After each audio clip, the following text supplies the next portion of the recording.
I realised it wasn't a dirty thing to mix money and medicine. It was actually what you needed to be able to create sustainable healthcare solutions that were going to help the masses. When you think of startups, you think of Silicon Valley. We're going to venture beyond the valley and paint a picture of the startup ecosystem and the innovation that happens right here on Gadigal land of the Eora Nation in New South Wales. We're going to feature diverse founders, investors and operators and hear about their origin stories that shaped them, highlights, lowlights, best practice and their visions for the future. Join me as we get a front seat to witness the phenomenal role of these startup superstars. This special live series of Startup Palette Show is proudly supported by Investment New South Wales. Investment New South Wales drives economic growth and prosperity for the people of New South Wales by bringing together business, government and priority markets to deliver on the government's strategic priorities and boost the state's innovation, industry, investment and trade. We would also like to thank Nakatomi, a venture studio for founders. If you have an ambitious idea that needs to be accelerated, Nakatomi are your people.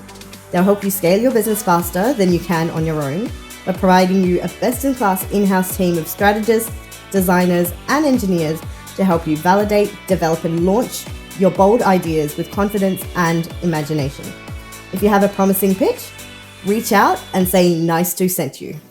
Let's get started. Welcome to Nice 2's Startup Palette Show Live. If you don't know Amandeep, she has single-handedly created the digital health ecosystem in Australia. She has a community of 20,000 doctors, creative careers in medicine. She's run a clinical entrepreneurs program with over 150 graduates. She has an angel network with over 900 angels, which is probably one of the largest syndicates in Australia. Wow. Welcome. Gosh, I feel pressure now. But thank you so much. I'm so glad to have you on the Startup Palette Show. I've been wanting to do this conversation for a while since we met, I think. Let's get started and talk about your childhood and how it was like growing up with 3 other siblings and you moved from UK to India to Australia. What was that entire journey like? Oh, I feel like I'm in a therapy session, so here goes with a whole crowd. It's an interesting kind of reflection when I look back and I sometimes go, where am I and where did I start? And it's great when you do look back because I think you'll realise this with a lot of people in the startup space. They've got a personal story that's led them to where they are and often starts way before you think you've ended up here. And because people are quite passionate about solving problems that they've experienced during their life, that's what gives them the drive and I guess the persistence to keep doing what they're doing. When I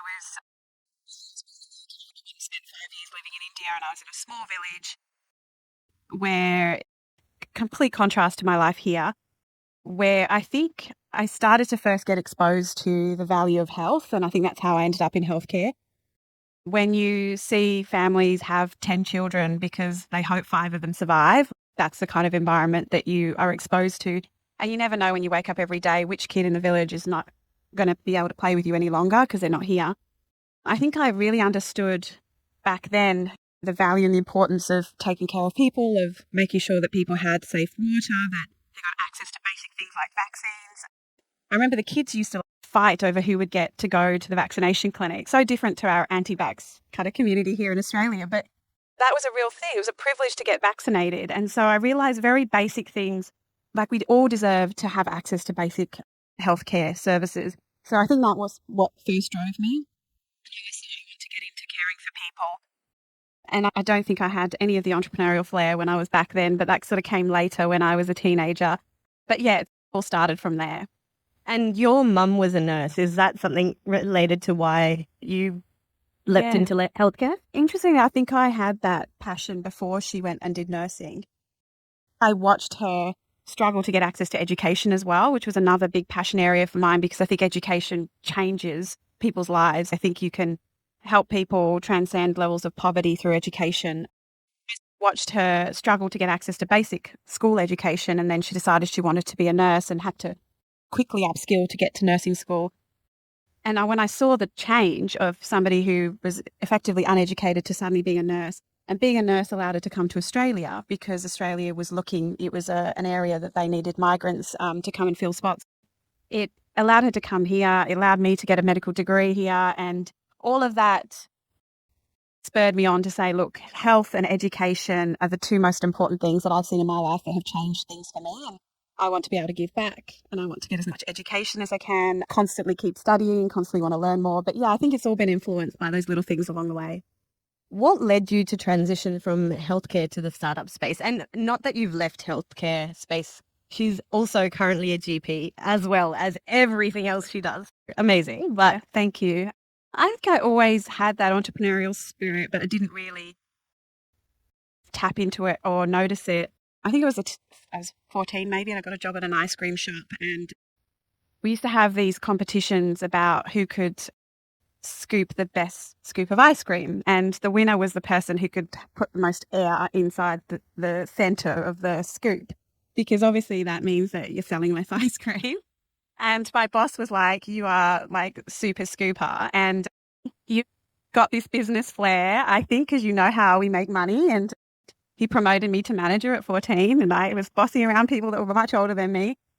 But he started to teach me the very basics of how business works. And obviously ice cream had nothing to do with healthcare. I still wanted to be a doctor. But I think that never quite went away. I also felt good because I'm like, ice cream's bad for you and I'm helping save your health by giving you less, even though you think you're having more. Justified it somehow.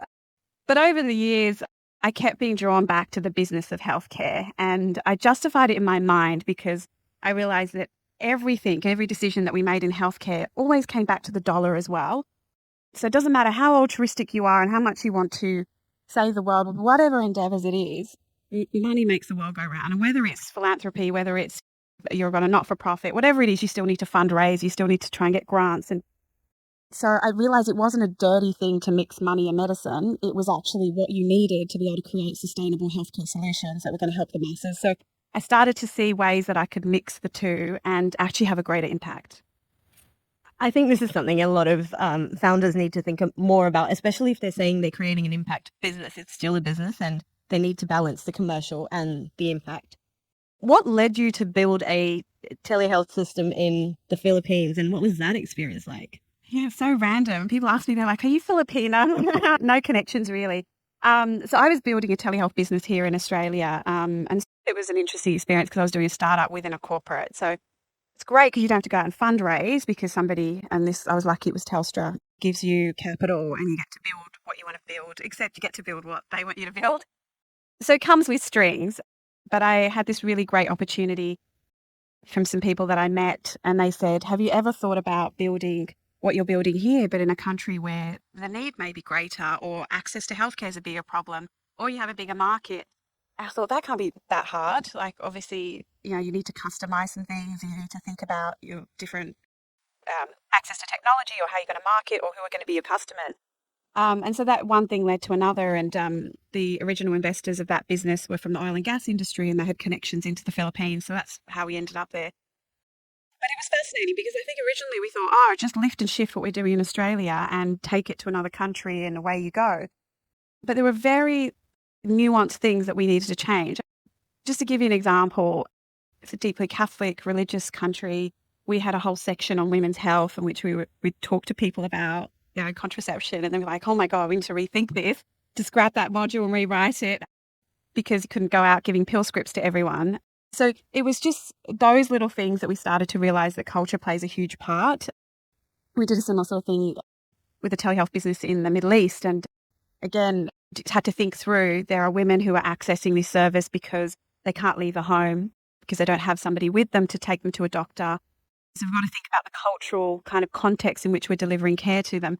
And so the Philippines was a great example of how you take something, but you need to make sure that you're conscious of the surroundings. But then also the opportunity it gave us was that we weren't selling into a market of 25 million, we were selling into 100 million people. And even though you think their capacity to pay is much lower because Australia have access to more disposable income, the volume gain kicks in, right? So now you've got, obviously, unit economics mean that you have to sell more, but it's easier because when we were signing up pilots here in Australia, say, do you mind if we do a trial with 5,000 people in North Queensland? And we'd be like, oh, it's a lot of work, 5,000 people, but sure. And then they'd go, look, really sorry, you okay with 5 million? And you're like, oh, that's a bit small, but yeah, we'll take it. But that's the kind of different conversations you'd be having. And the impact was what was really great because you felt not in a paternalistic way, I'm going to come into your country and solve this, but really in a way where you could see the challenges these people had and you were fixing them. So the impact was tangible, is what you're saying. Did you build a playbook here in corporate Australia before taking it elsewhere? Yeah, and we scrapped the whole playbook, to be honest. Like, the tech didn't make sense because it was way too expensive. Actually, we were trying to build all these great systems for people to access us, different channels, multi-channel approach. And at the end, they would just ring us and say, look, are you on Facebook Messenger? And we were like, oh God, we really have to use Messenger. But you've got to meet people where they want to be met. And if it meant that we had to start there and then we could transition people over, then that's what we had to do. We built a completely different platform. We had to think differently about how people interacted with technology. So their average number of phones per person was like 2.3. So people had different phones for different carriers, something very different to what we have here in Australia. But they were very technology capable. And I think we make assumptions sometimes and say, oh, we're ahead because we're in the West. But they were much more comfortable with using tech than we were. And so there were lots of differences, some of them surprises. But I did take some learnings, but I think we did have to really swap some of our assumptions. And moving pace a little bit, when you started creative careers in medicine, it was because you were noticing some macro trends about doctors and the stress levels. What really led to it, and what is it? Why does it exist? It was a bit of a selfish reason to begin with. I think what happened was I needed some friends and I was like, I could create my own community. But I came out of Telstra and doing the telehealth business in the Philippines, and I was like, who else has done what I've done? And I want to find these people and hang out with them. Like, how do I find communities like this? Because I realized hanging out with a bunch of GPs, that was where my traditional community had come from. They were just like, you're doing what? You worked for Telstra? What's wrong with you? You went to the Philippines? What is this? And I just started to feel really isolated and alone, like there was something weird about me. But the great thing about weirdness is there's other weird people, easy to find them, right, to hang out with them. And so I started to reach out to some of the people that I'd come across in my travels. The odd person here or there was suddenly you get each other. And I'm like, do you want to come and hang out? Let's create this little club. And originally I said, get a group of 20. We'll all sit in a little space like this and we'll just all have a bit of a chat and get to know each other. And so what started off as me hiring this tiny space at UTS went crazy on social media. And before I knew it, there were 400 people that wanted to turn up. And I thought, okay, this is turning into a real thing. So to go back to the uni and say, can I have a larger space? And I was like, I've got to cater it. And then it fully turned into a conference. So we really started off in a physical environment. And then we finished it. Nobody wanted to go home. It was one of those things where security were there trying to push everyone out. And I thought, these people want to stay connected. How do I do that? So I turned it online and went back to trusty old Facebook. I don't work for Facebook, by the way, but you need to sound like that. I think doctors love Facebook for some reason. So we ended up on Facebook and it just grew and grew. And I realized what I started to see was not just the people like me that were exploring lots of different things, but we were starting to see people that were being pushed out of the system. So there was like a pull factor of people that were interested in innovation and technology and startups and getting involved in different parts of the healthcare system. But we started to see that there were people who were like, I'm burnt out. I can't do this anymore. I need someone to talk to about this. I need a community to belong to that gets what I'm going through. And it was really sad, actually. There was part of me that was really excited about the growth of the community. But every time it grows, I also feel a bit sad that what is so wrong with our system that we're starting to draw all these people into a community. And you start to see some of the posts where people are like, I can't do this anymore, and starting to experience mental health issues. So we had to think about what could we offer them. And it is really that safe space for support. It's an opportunity to reinvent yourself, to gain new skills, to find other ways to contribute back to the system if you can't, say, continue seeing patients or you can't continue operating. How do we use your skills and bring them back in and make sure that we don't waste that potential? And it's been incredibly successful and we love it. It just keeps growing and it gives me, so much joy to be part of. And is that what has blossomed into your clinical entrepreneurship program and now an accelerator? And now Australian Medical Angels is now officially a fund as of last week. LaunchVic funded you. What sort of difference does it make to have funding to start a VC fund? So we've been running Medical Angels for the last sort of 4 or 5 years. And it did come out of the group because we had lots of people that had ideas but couldn't get money. And I think back to the Philippines, I was lucky that we had some guys from oil and gas that just took an interest and wanted to fund something. But it's really hard to find money. And people assume that you've got the friends, family, but not everyone's connected to people with money.